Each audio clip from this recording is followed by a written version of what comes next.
Hey guys, today Sammie and I are going to be talking about the bear market, and I just wanted to make sure we clarify that this is an entertainment podcast.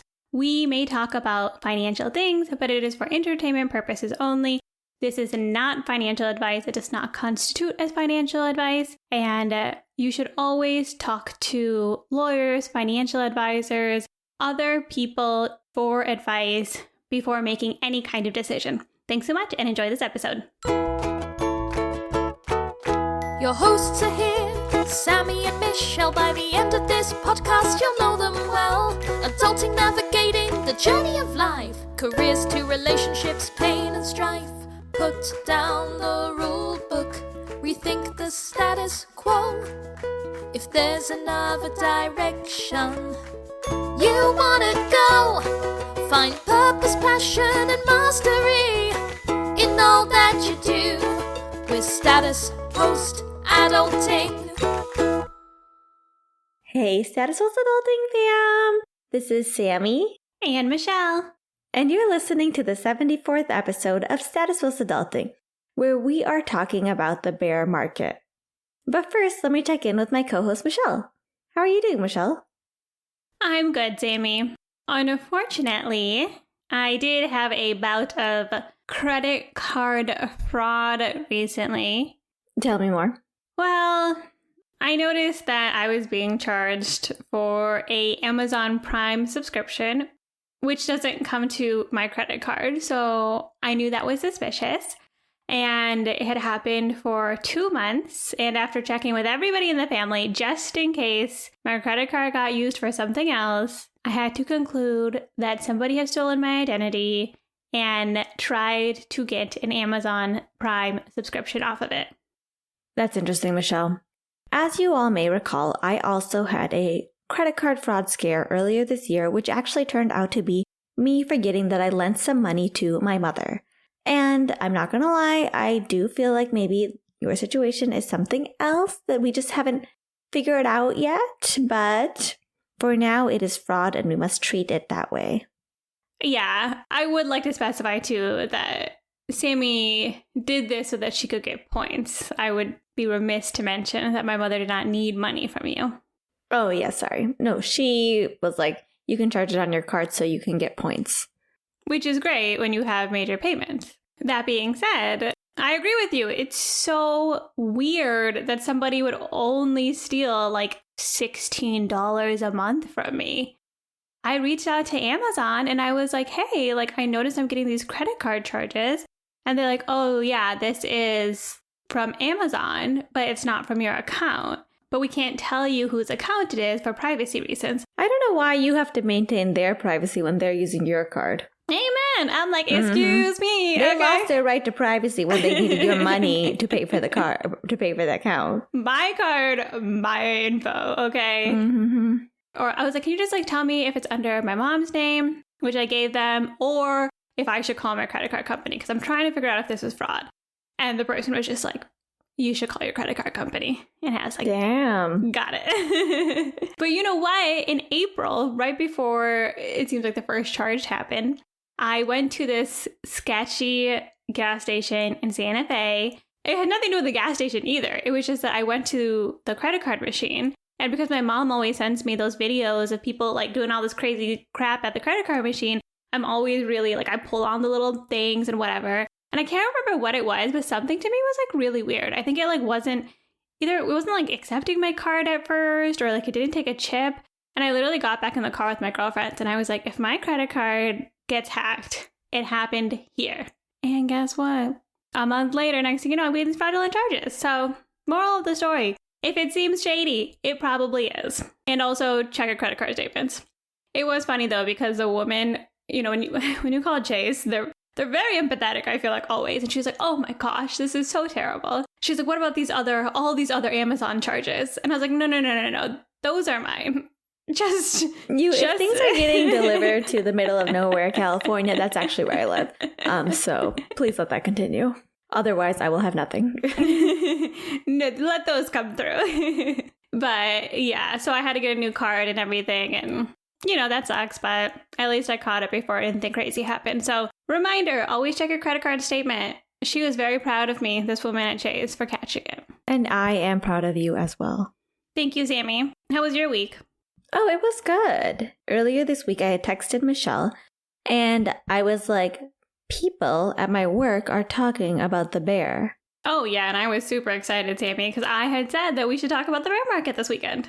Yes, and Michelle was super excited, and she's like, excellent. And then she sent me this emoji of that guy, evil guy from The Simpsons, doing the little thing with his hands. Mr. Burns. Mr. Burns. And I could tell by her response that she did not realize I was talking about the literal bear that has been lurking around our town. And I do not know how this bear is doing it. It is like 111 plus degrees out here.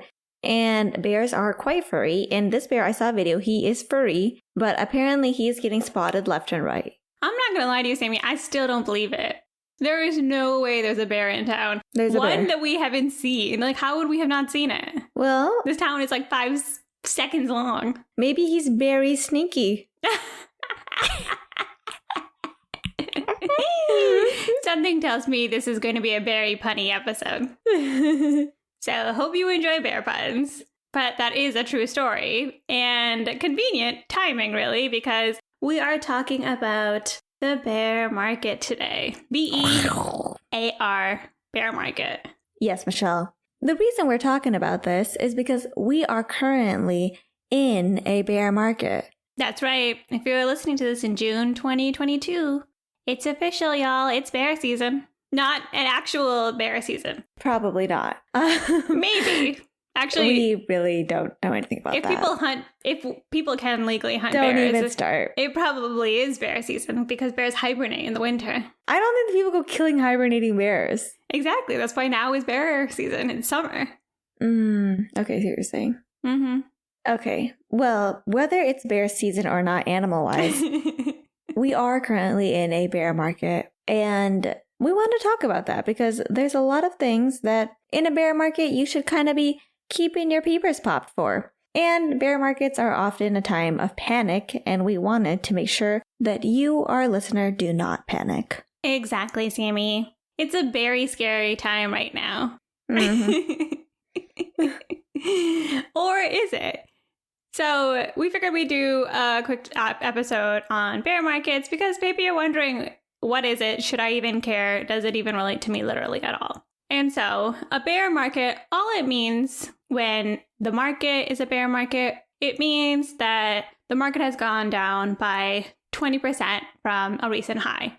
So I believe the market in the United States, like if you're looking at the Dow or the S&P 500, those are down about 20% from the beginning of the year. And thus we are now in a bear market.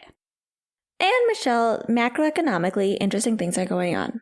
For example, inflation is high. Interest rates are going up rapidly. You could say the rapidest they've gone up in a while. Consumer spending, on the other hand, is still high. People still use that moolah. And unemployment is low. You may hear about all the jobs that are available and just not enough employees to fill all those jobs. So it's an interesting time. It's true, Sammie. There's a lot of positive and negative things going on. You could point to any of those things as a reason as to why we are in a bear market. But the biggest thing that this really means is that people's sentiments about the market, which is really what drives the price of stocks, is going down, which is the most important thing because that's what's driving stocks down. Yes. Michelle and I, we're not macroeconomic professors or specialists over here. We are not going to pretend to know why we are in a bear market, but markets are influenced by sentiments. So for whatever reason, people, they're not feeling so great. But we don't want you to be one of those people, and that's why we are talking about the bear market today. Exactly, Sammie. So the most important thing we want to talk about is how this might be affecting you. And first and foremost, we're going to assume that maybe nothing has changed for you. Obviously, you can think of this differently if you're somebody who's recently been laid off, if there are certain things changing within your household or with your income. And then there are a lot of other things to think about as well, which I would even revisit one of our episodes on the down market or about finance basics to get a little bit of a refresher of what you can do to set yourself up for success there. Good point, Michelle. The first thing I thought about as someone who is considering buying a house is the fact that interest rates have gone up. Interest rates, they're controlled by the Fed. The Fed increased interest rates because they're trying to limit how much money people are spending, how much money people are borrowing. What that means as far as houses go is that your mortgage interest rate would be high. So that might make it so that less people are really in the mood to buy a house. Theoretically, we don't know how long this bear market is going to last. And you all may remember that for the past decade, house prices have been skyrocketing and buying was kind of a pain. And then on top of that, interest rates dropped last year and a lot of people were buying houses. So if you are someone who is considering buying a house, it may be advantageous to start saving your cash. That way you can put down a big down payment and you wouldn't have to rely so much on a mortgage, and you'd be able to invest in a time where a lot of people might not be able to because they don't want to take that high interest mortgage. That's a good point, Sammie. And I would say in general, something to consider is that I think a lot of people are waiting for the housing market to go down. But what interest rates are going to do is even if people's demand for houses goes down, the interest rate is going to make it so that when you purchase a house, your loan is going to be higher over the long run because you're paying more in interest. So definitely weigh that out, because I do wonder, and I think a lot of people have this mindset of should I buy a house right now? Should I buy a house later? You don't really know because it could all just even out anyway, or something crazy could happen. So I agree with what Sammie says. I think the best way to put yourself in a good position could be to do something along those lines. That's true, Michelle. Everyone's situation is different. If you live in an area where it's just going to be really hard to accumulate that down payment, then maybe that doesn't apply to you. I would say too, Sammie, for me, when it comes to what you should do in a bear market, I would say ideally nothing. Keep doing what you're doing. This really shouldn't determine whether or not you make any major changes, because ideally you are setting yourself up for success in the long term. So even if the market does go down for a few months or a year or even a couple years, assuming you're not planning to retire anytime soon, then you should not be making any big changes. This shouldn't affect you. What Michelle is saying is absolutely correct. Dollar cost averaging, or just investing a regular amount of money at a regular interval, is shown to be a great way to make a ton of money. With that said, some of us like the spice of the bear market, and I'm not gonna lie, I'm one of those people. The bear market's happening and it's time for all of us to become millionaires. Because if we can make the right decisions during the bear market, we can really win. This money game, at least. For example, in 2007, the stock market plunged, people got scared, and a lot of people pulled out their money. And maybe if they pulled out their money at the top of the market, then they felt pretty good about themselves. They're like, you know what? Close one. And then maybe even if they pulled it out at a low, they thought, well, at least I saved some of my money. The problem is the longest bull market in stock market history began in 2009 and lasted for 11 years. So I hope you put all your bottom dollars back into the market, because if not, you missed out on a huge market run, and millions of millionaires were made during that market run. And now's our chance. If you're investing for the long term, or maybe you're investing for generational wealth, so it may not be money that you're going to use, but maybe your children are going to use or your heirs are going to use, now is the time to invest a lot of money. And that means saving a lot of money. I would say now is not the time to be doing your spendy phase. If you can avoid it, that would be great. Because if you can be as frugal as possible now, you can totally get super rich, hopefully, in the future by investing right now.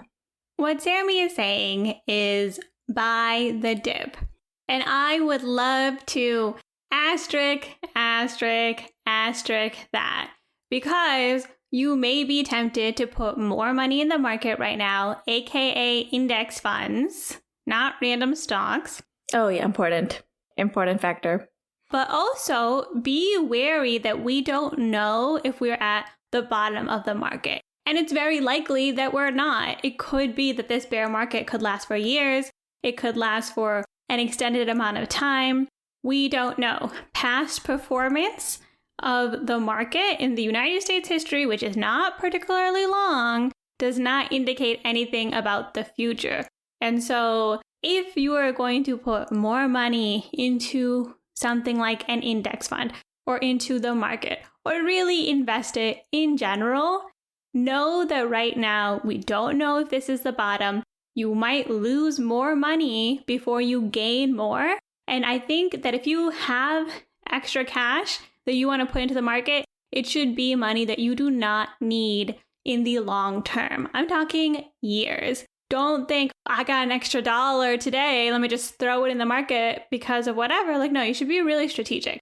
Again, ideally, I think you have a plan in place that you can just keep with consistently. Obviously, it is very attractive to quote unquote buy the dip, but people do just as well investing consistently versus trying to buy the dip. And if you buy the dip, understand that the dip could be keep dipping, okay? Like Cardi B says, I dip, you dip, the market dips. Thank you, my sister Michelle, for rating me in. You brought up some excellent points there that I kind of glossed over. One, this is money that you should not even think about using for like 10 years if you're investing it into index funds, because there have been bear markets that have lasted 10 years in the past. It's possible. So don't invest money that you plan on using anytime soon. Also, super important, we are talking about index funds. Because with index funds, you're investing in the top 500 companies, which is very different than investing in individual stocks. The top 500 companies will always be the top 500 companies. It's not necessarily going to be the same companies that are on that list, but that's going to be changed out by the index fund. You know what's been on a bear market since I bought it? My marijuana stocks. They are now worth $1. I've lost about $2,000 on those. I'm not investing more money in it. Honestly, at this point, if it goes up in flames like a doogie, I don't care. But I have no idea whether or not an individual company is going to be successful. All my individual stocks actually right now are in flames. But we're not recommending that you take a bet and say, oh, I'm buying Amazon on the cheap, or I'm buying Burger King on the cheap, or whatever it is. Those companies could disappear tomorrow. We have a whole episode on how to invest in index funds if you want to learn more about that. But that is definitely a major thing that we want to emphasize. True, Michelle. Individual stocks can actually go down to zero. And so don't be aggressively investing in those. If you want to take a little risk, that's your choice to take risks. But understand that there is a risk in that. And Sammie, if this is not clear, this is not the advice either. Now that it's quote unquote crypto winter, okay? Mm-hmm. We're also not advising that you go in on cryptocurrency. We have no advice there, except keep in mind that the market has been around for decades. Century? Bitcoin has been around for a decade. 1.5 maybe. First off, don't put all your money in anything. Have an emergency fund. Invest wisely. Make sure you have good amount of savings to take care of yourself in case something happens. Because a bear market is a sign that we could be moving into a recession. It could be it's a hard time. People are losing their jobs. Like, things are happening. We don't know when it's going to turn around. And so you do want to make sure that you're also being cautious. Exactly, Michelle. My main point was that really, if possible, try to save more money right now. That's the big takeaway. You can save more money so that you can have more cash. Like, personally, after the drop at the beginning of COVID, I've been keeping a lot of cash. And it just makes me feel really secure, and it makes me less likely to do anything crazy because I know I'm okay. Yeah, Sammie, I was looking at the last few months, and because interest rates are going up, I'm actually making more interest on my savings now. It's like $1, don't get me wrong. But the one place I'm actually making money and making more money than I was 6 months ago is on my interest in my high yield savings account. Exactly, Michelle. So save up some money. 1, so that you can feel secure. 2, so that if something comes up like housing prices dropping and you want to participate, you have the cash to participate, even if interest rates are high. And 3, just save more money in general. If you save more money that you don't need today and you won't need for the next 10 years, and you can invest that money, that is really going to accelerate your path to financial independence. Yeah, Sammie's talking about two versions of saving. One, which is saving cash and putting it into like a high yield savings account or under your mattress, if that's more your style, I don't know. Or saving your money as in taking your money and putting it into an investment. All of that instead of spending money on things that you don't need to spend on. This is a really good time to track your spending. Make sure that your spending is aligning with your values, because those things that you're spending on that you did not value before, they're more expensive now. This is a really great time to have a financial review. Make sure that your money is going into places that make you happy, and make sure that you're spending where you want to spend. Exactly, Michelle. If you haven't been tracking your spending, now's the time to start. Make it a game. See if this bear market is where you can spend as little as possible each month.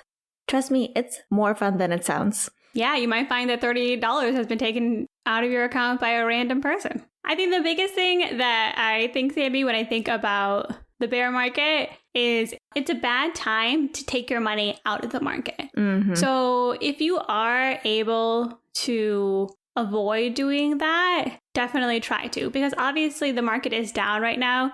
The phrase is buy low, sell high. And considering that the market has been on a tear for the last decade, if you're selling now, you're going to be selling at a dip. Yes, it might go lower, but ideally it will go up in a few months or a couple of years. Chances are, if the economy stays healthy, if we avoid any major black swan event, the economy will bounce up. We can't predict it, but this is definitely not the time to take your money out of the market if you can avoid doing so. Exactly, Michelle. So takeaways from this episode on bear markets. 1. Be frugal and save a lot of money. Build up your emergency fund and save money that if you don't need for a long term, that you can invest into the stock market and really take advantage of the fact that the prices are cheap right now.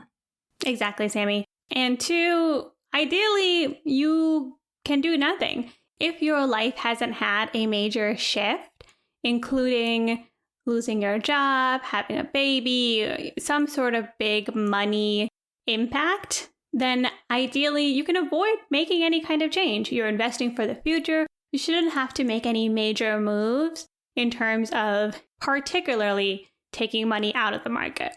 But at the same time, if you're consistently putting money into the market, you shouldn't have to worry too much about trying to capitalize on the quote-unquote dip. And 3, really the biggest message is do not panic. Don't sell your stocks out of fear. Don't make quick, irrational decisions just because you're scared. Build up the savings account, keep the padding, don't let your emotions control your actions at this time. Exactly, Sammie. And if you feel yourself panicking or you feel a little bit of anxiety rising up, this is a really good time to review your financial status and say, how much money do I have in an emergency fund? If I did lose my job, what are the things I have in place to keep me safe? Am I comfortable with that amount? Those are all things to think about. You don't necessarily have to try to take your money out of the market before it dips again, because it probably will keep dipping. Or by the time this episode comes out, it'll bounce all the way back up and it'll be totally irrelevant. We don't know. Dead cat bounce. It probably will bounce a little bit because bear markets do have mini rallies, but you just gotta stay calm. And take note of those feelings that you're experiencing. It's easy when we're in a bull market, when the market's tearing upwards, that we have all these ideas like, I just want to invest 100% in stocks, no savings, and all these things. And it's easy to get scared then when the market starts dropping. And take note of how you're feeling so that once things settle down, you can adjust your investor policy statement or your plan for your finances so that you can maybe do something like build a bigger emergency fund. That's what I did last time the market dropped. Because at the end of the day, there's no perfect asset allocation. There's only the asset allocation that makes you feel comfortable and that makes it so that you won't make irrational decisions. Exactly, Sammie. A lot of people on the interwebs, the YOLO crowd, all of those people, a lot of people in general, when the market was going well, people were wishing for a bear market because they were like, oh, I want to buy when it's low. I can't wait till prices go down again. And then as soon as it happens, they panic. And so it's happening now. And you want to be in the bird cat seat. You want to have the opportunity to invest more money if you want to, or keep doing the same thing. You want to have the luxury of not even looking at the stock market or caring about it because everything in your life is going well. Put yourself in that situation, not the let me gamble my money because I just think it's going to go up and up and up and up forever, because that's not what happens. And we will see you all listeners when we are millionaires in like 10 or 20 years. Multimillionaires. Super wealthy. Yeah, like 8 times millionaires now with inflation being so high. Sign up for our newsletter. Let us know what you think. Let us know if you're panicking. Hey, send us a stress text. Let us know if you're not panicking. We'd love to hear that too. And you can find us on Instagram at statuspostadulting. You can email us, statuspostadulting@gmail.com. And you can find all our show notes at our website, statuspostadulting.com. And most importantly, be sure to listen next time as we put down the rulebook and we rethink the status quo.